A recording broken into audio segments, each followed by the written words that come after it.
That's Mike Schultz again, and we're here doing a foot snare in hopes to catch us a coyote that's been coming around the house a little close.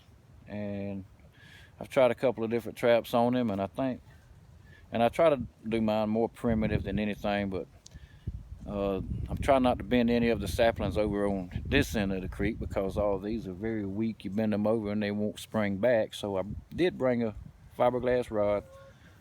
I'm going to show how this works. We drive this fiberglass rod into the ground, bow it over. This end, we cut a little bit of a groove into the pole to keep the string tied in without it slipping. And that's nothing more than just a nylon string.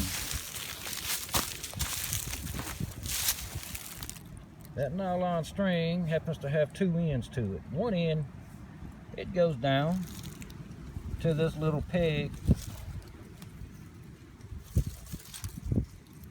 Of course, going across this little stick you see touching the tip, it goes up under all these other sticks, and it is sticking against this other one driven into the ground.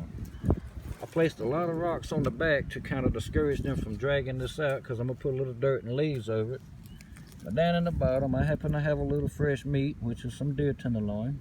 They love deer. And the noose itself, the snare, is just laying here on top, and I have it snared back in, and right down through here I just have my dead end tied off on my pole. When it snatches, all it's going to do is assist snatching this to close this around his leg. Of course, on the other opposite end, I have it wrapped around a tree, and I have him clamped in with a clamp good and tight. So therefore, when he steps up here, he's going to push the little stick there down, causing this to spring around and fly up. I'm going to lay some leaves across the top, and make one note that I did not allow these sticks to lay right on the top. They're all hovering over the top. I simply just stuck them into the ground just a little bit, you know, and had them just right over the top of it.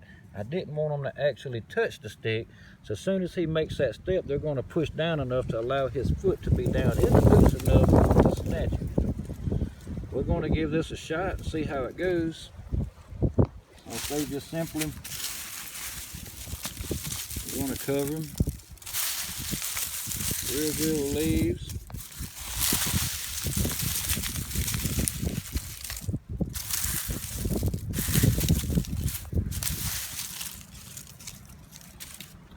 This side, we put a couple of extra spikes down in the ground to try to keep him from coming in at this angle.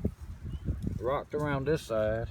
And if he comes in on this side, then the snare comes on around a little bit, but we're going to put a couple of little more rocks right in here, and we're going to cover it with leaves just lightly and see what happens.